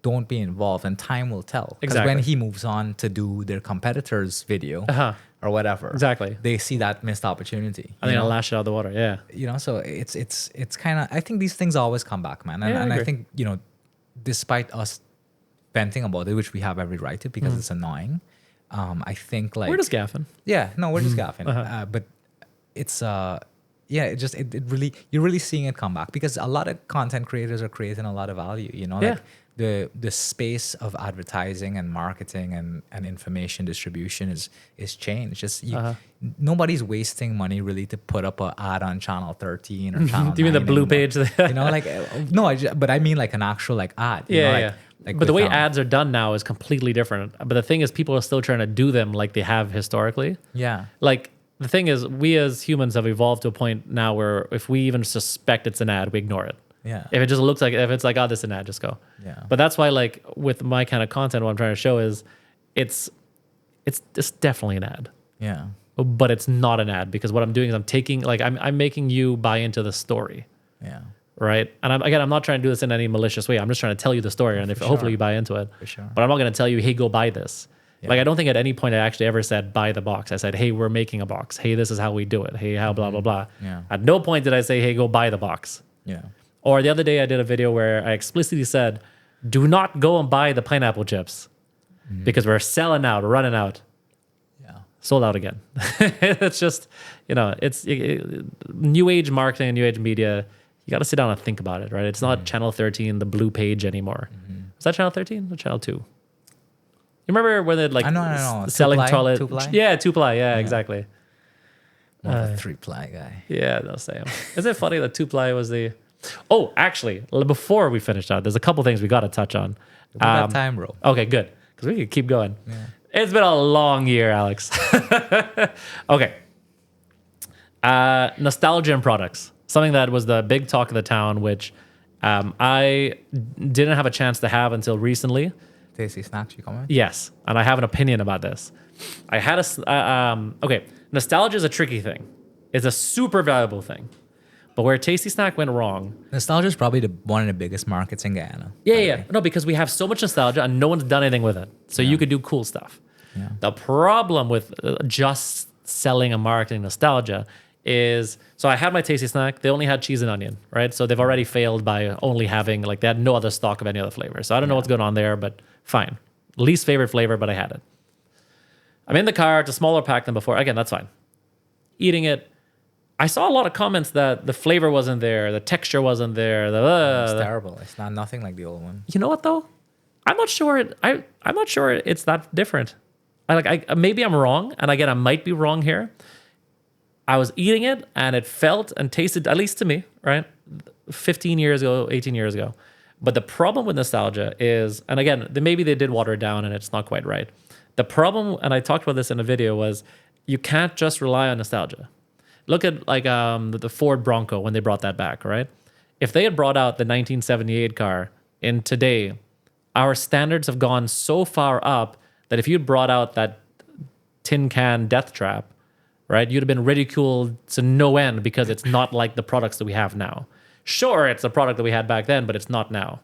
Do you get what I mean? Like our expectation... I got to push back on that. Okay. And I think it's not a bad analogy, but I think it's an inappropriate analogy because you talk with the Ford Bronco, which by the way I love. Yeah. Both new one. Yeah. Well, the new one not so much. Yeah. There's models of the new one. The retro new one is nice.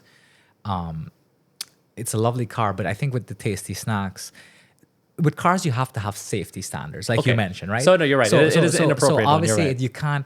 And then also food, the nostalgia of food transports you back into time. It's like it's tasting something that brings you back to your childhood. It's like listening to an old song. Yeah. Like you get back in your feelings and you have this like internal like feeling of like, this is where I belong. But what my thought in it, again, Ford Bronco, probably not the greatest example. And then, sorry, one last point is that the Tasty Snack, I think that I also disagree. I think the texture was different. Okay. This one was like a smoother kind of texture, where the other one was more airy and edgy. Okay. And then the seasoning, the old one, you could lick it off your hand. It was thick. Okay. In terms of like the amount.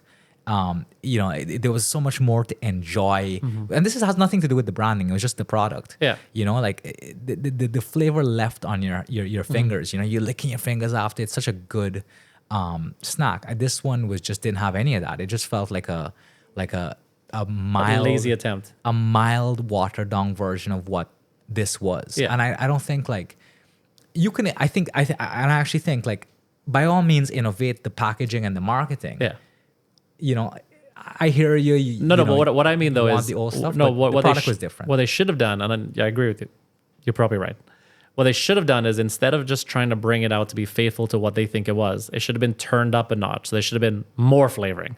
Should have been crunchier, right? It had to like. That's good point. They couldn't just bring out the same thing that they had before, because the way the nostalgia, and we've grown so accustomed to all the crazy snacks and products. They couldn't just rely on trying to bring back nostalgia and then bring out a soft product. They had to turn it up to 10 on every single measure. And they double down. They had to double down. Yeah. You're right. Sorry. I think the Ford Bronco example threw us off completely. You're right. That was an inappropriate example. But What they should have done And is I'm glad you turned it brought up. I like the Bronco. Yeah, it is a cool car. I like the old one a little bit more though. Yeah. But I'm a little bit biased because I got the old Land Cruiser. But Right. which brings me nothing but headache. But it's fine. Yeah, they should have turned it to 10, and they didn't. And it's fun that we have some sort of a like something going on in our products here. But there's a lot of missed opportunities all over the place. Yeah. I mean, I was disappointed. I was looking forward to it. 'Cause I used to love tasty snacks. Same. The beef flavor is my favorite. Beef and spicy like the barbecue. beef? Yeah. I really like the beef. But they should have don't you think it was a missed opportunity as well to try and come up with something new that was just like a new local flavor? But I think maybe for them it was just Let's just do it and done. exactly. It's not like we look like. Think about it though, right? Like, and again, I don't know the numbers. Yeah, I have no idea. We have no idea. No right? idea. But how much of, even if you got Guyanese hooked on tasty snack again, right? How profitable is that? How much is that worth? How much is that worth? Like Yeah. $100 for a friggin' Yeah. bag? Probably more, but like No, but still, how much you still, gonna make? you know? $20? Like Yeah, and like I don't think the Guyanese nostalgia for sure, fine, but who outside again is gonna buy it? You know? that's something that I actually ponder quite a lot with making things here, right? So every single, like you could have a million good ideas, and if you're in the US or even Australia or Canada or the UK where they have significantly more people and it's Yeah. easier to do business, if you have a silly little idea, you could sell a lot of it and make money on anything. Like the guy who did sour strips. Everything okay? Yeah. So I don't know if you saw it. There's a brand called Sour Strips. It's an influencer-led product in the US, and he just sold to Hershey's.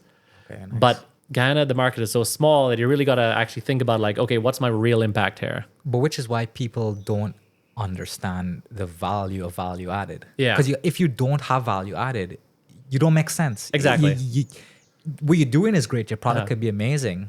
But you still need to go and find your export market. Our market's too small. Exactly. Like Yeah. you're making chunk change. Unless you build it, unless you're making bricks in a factory, because I see those people doing real good. But Yeah. other than that, if you're doing value-added agro-processing, again, you got to export. But Why talking for small businesses? yeah, okay, Entrepreneurs. yeah.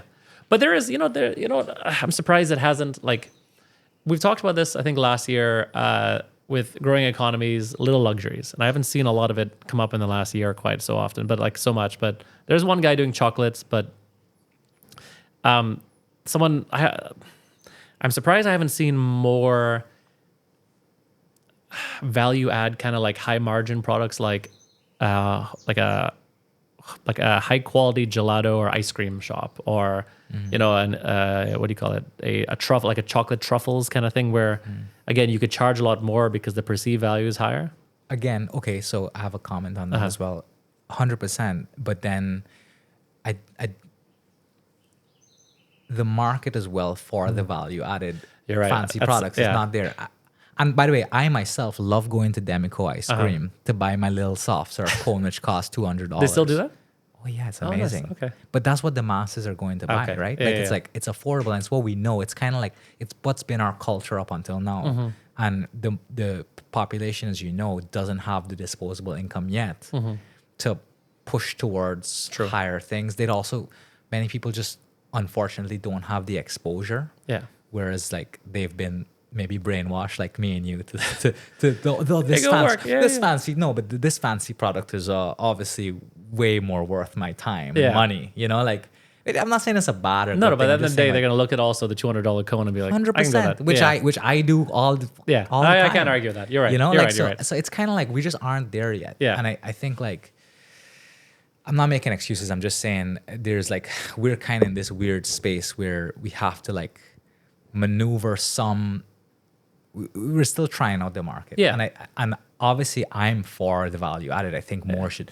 This is amazing. I can't. But then say again, no. but you're right though. At the end of the day, I can't do that every single month, and it's we've only sold so many, or we'll only sell so many because it's Christmas. Yeah. Well. So what are you gonna do next month? No, in the right? new year you gotta Bills go got back paid. to the drawing board Yeah, and exactly. figure out how you market in this in January. Yeah.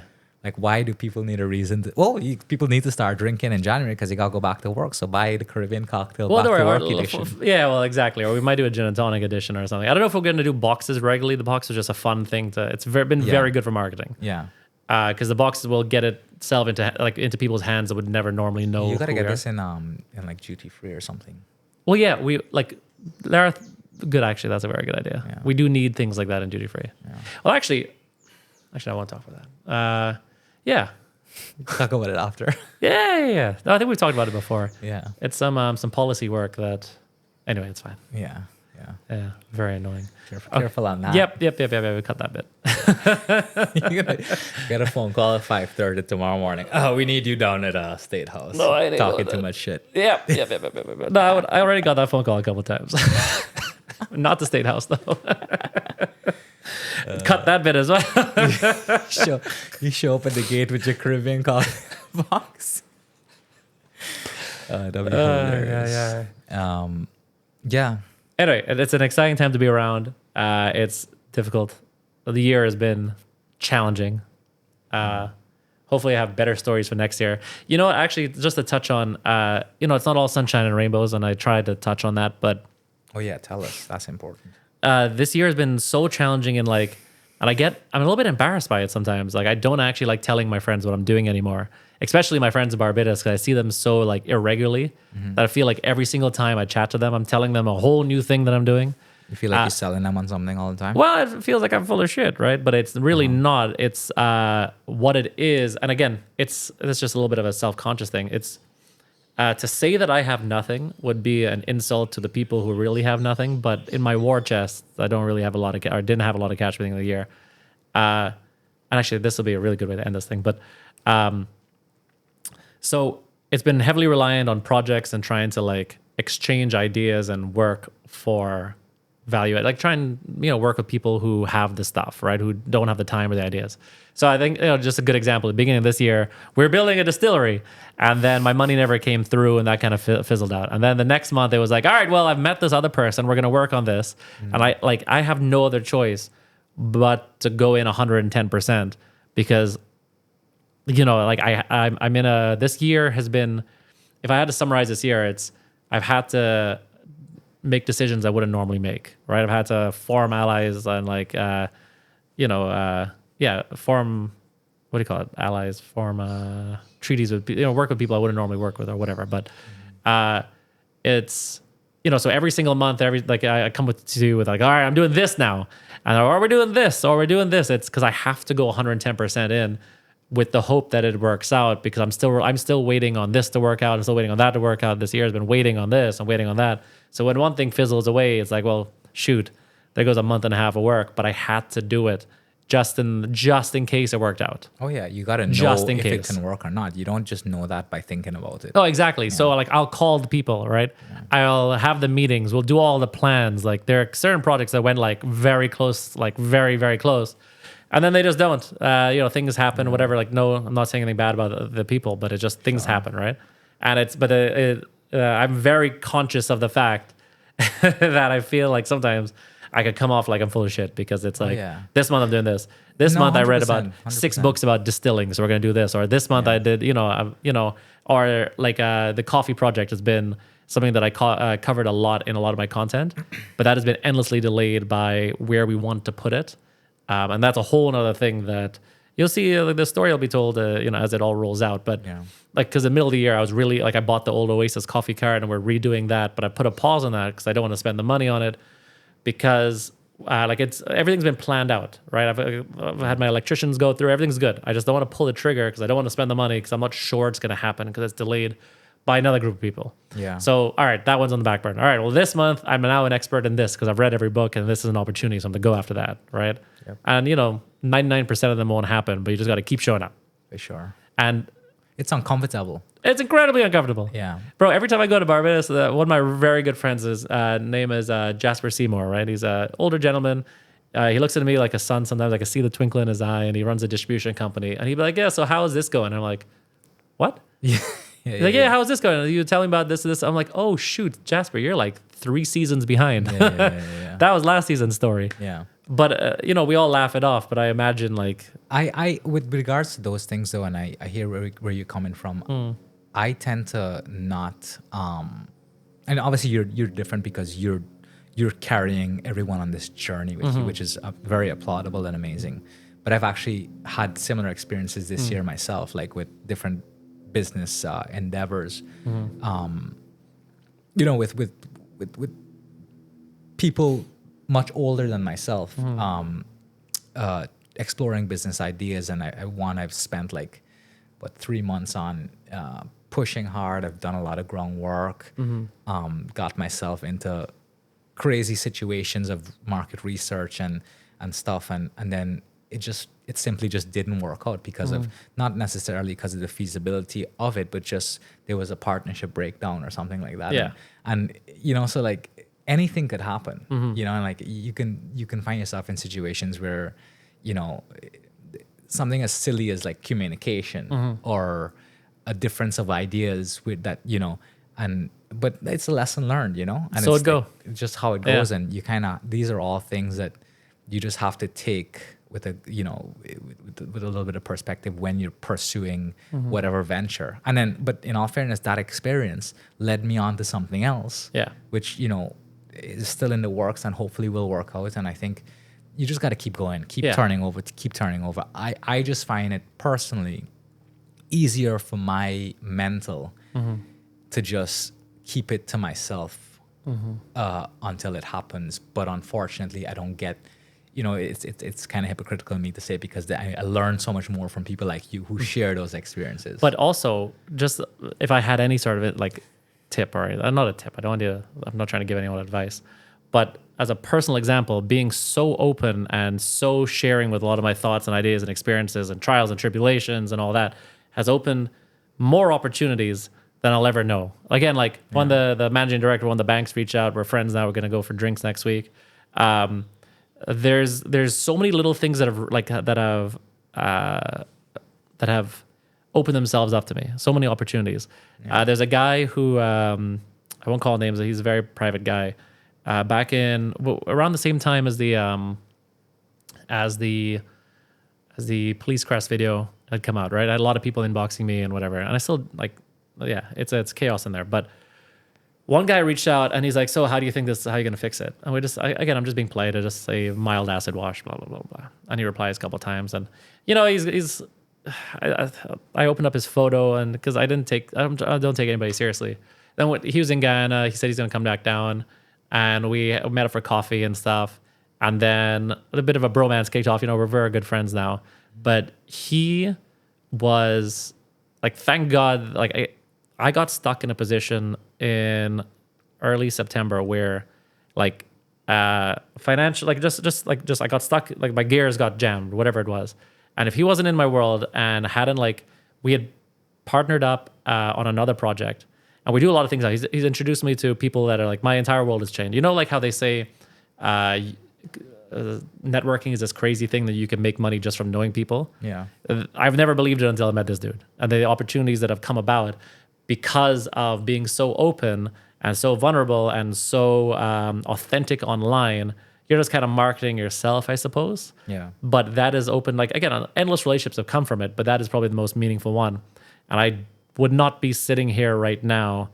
I don't know what I would have done, where I'd be, but if I wasn't so open and like told my story and the opportunities that had come from it, you know, if I had been closed up, I don't know, God knows what would have happened. But yeah, super important. If I didn't make those 2 decisions back in March to create content and write this newsletter, my life would be very different. Yeah, for sure. I have no idea where I'd be, but I could tell you for a fact I probably wouldn't be here. So the best thing you can do is go online, be authentic, and create your content about yourself or your business or whatever. And it's fun. I know a lot of people do it. And yeah, just, you never know the opportunities that come, man. There's a really great commentary that I saw that was like, posting a video a day is like buying a lottery ticket, but it's free. Because you never know. Like, it'll go viral or whatever. Like, actually, full circle, back in October, November time, I was sitting with Wesley, and we were watching ENET do this big event for GMRC, November, for the Race of Champions. You know, they had on the Pegasus forecourt and whatever, and they had all these people there, and it was a very big glam event. And Wesley and I were sitting down having a rum and coke on the same evening, and we were just thinking, how do these people get invited to this? Like, how do I get on this list? And it's a tale of 2 cities, because between us, he decided he wouldn't do anything about it, and I decided I would do everything about it. And now I get invited to all those things because I started, like, just, again, sharing my experiences. I got, again, I don't really do paid things because I just, on my channel, I just exclusively try and take you on my journey. I don't want to confuse it. Yeah. But every so often I'll do things for people I like. So tonight we're going to Papa John's, right? We're doing an early access nice. pizza thing. But it's just these opportunities that come up. You get all these nice influencer. Yeah, man, it's invites. a great time to be Alex. Did you get invited to the Diamond Ball? No, I'm not up there yet. I don't know. Not yet. Not yet. Actually, I don't know what I did to these people. I didn't get. I got. Hey, I am very pro Guyana. I don't. Actually, no, we're not gonna. Because there's no. I'm just talking shit. I just threw a comment in there because you mentioned all these invites. No, I didn't get invited. Big also, I wouldn't pay for that, so I good. Because when you get invited, you gotta still buy the ticket. Oh, okay. It's a charity ball. Right. Yeah, no. I wasn't. I sure. haven't reached that sure upper echelon of society yet. I'm Papa John's money, all right. And I think that's a fancy night out. I'm trying to get an extra invite from my girlfriend. Yeah. Oh, nice. Maybe it's date night. We're going to eat pizza. Actually, what's funny though, about a point now where, again, I don't try and do these things because again, I'm just really trying to keep the messaging straight on my platform. Mm-hmm. But if you invite me to anything, I'm like, can I get a +1? Yeah. And they're like, no, it's really just a career. I'm like, no, I'm not interested. Mm-hmm. And they'll come back and be like, okay, fine. Because if I have to go to this thing, I may as well bring Jaya and just, share my experientions. I mean, if they want you that bad, they'll. Yeah, exactly. I'm not that I'm not trying to be a bully or anything, but it's just like I'm not that interested. Yeah. Yeah. I mean, it was one more person. Yeah, exactly. But again, back to the main messaging is everything that you want, like anything, could all like. You're watching all these glam people or you're watching all these things that everyone's doing. I get messages all the time to go on excursions and this and that and very politely turn down a lot of things. Create your content. Your world will change, whether it's business, whether it's just relationships, whether it's opportunities, whether you're just having fun, something. Yeah. Just don't get stuck in the, don't get addicted to the dopamine because I got a little bit. Oh yeah, terrible I got thing. You got to manage. I had a very dark September actually. Oh, I had a full emotional crash, man. Like I was out. Oh my God. Yeah. Don't tell. You don't have to tell me twice. Yeah. And you don't even have to be creating anything. No. Yeah. Look, dude, you check and you're like, ooh, likes. Oh, I could just feel it. Oh, I don't get off of likes anymore. Okay. But I think I don't get it anymore, but there was a time where I'd be checking it multiple times a day. And it was my bad. situation is different. It has nothing to do with the content I put out or how people respond. Like I could get cussed out or I just I don't care anymore. Yeah. But what I actually is annoying to me is that my relationship with my phone and the stuff I'm consuming, it puts me into a bad emotional state. I feel that, dude. And I think like I've actually recently started doing it this week. I put my phone outside of my room when I go to bed now. Oh, right. Like I've done it for the past 3 nights and the sleep has been way different. Oh, I gotta say, try it if you can. Because usually we all fall asleep. We all fall asleep with our phone. And I know it's tough, but I had to. Sorry, that reminded me of one last thing. I know I keep saying one last thing about 6 times ago. Another reason why you should create content, again, buy a lottery ticket every day for free, right? In creating content for Caribbean Cocktails Christmas gift box, Kurt to this lady who she's like second or third up at the EU. She reached out again, slid in DMs on Instagram. Nothing super like again. These are big people who were like, "Hey, I love what you're doing. I've got a problem. We need gifts for to give out to gifts as a. This is the European Union delegation to Guyana. By the time this is out, I'll have created content, so it's not a. So she ordered 150 extra ones, not boxes. They have a whole new custom thing. So. That is twofold. We're now going to be, threefold. We've got an extra revenue. Great. Good margin on the product. We get to create cool things. It's something completely new that we've never done. It's a gift bag, that has spices and stuff to make mulled wine and orange slices. So it's, and I'll have a little card attached to it from DD Signs anyway. We make extra money. Great. We get exposure because they're going to give our, I'm assuming they're going to give our gift to like lots of fairly important people. And she stressed that she wanted our branding all over it because she doesn't want it to get lost. She wants you need, you're doing me a favor. I want your identity to be out there. Yeah. And 3, just the way these things work, we're now, or we will be, but we're just going through the paperwork now. We're going to be an approved supplier to an EU delegation, which means we could supply the EU in any single country on the planet. Just because this fool created content around drying up fruit, olding up fruit. Yeah. But again, it's just buy yourself a lottery ticket every day and it's free. Because you never know, they might go viral. Or, a lot of people get...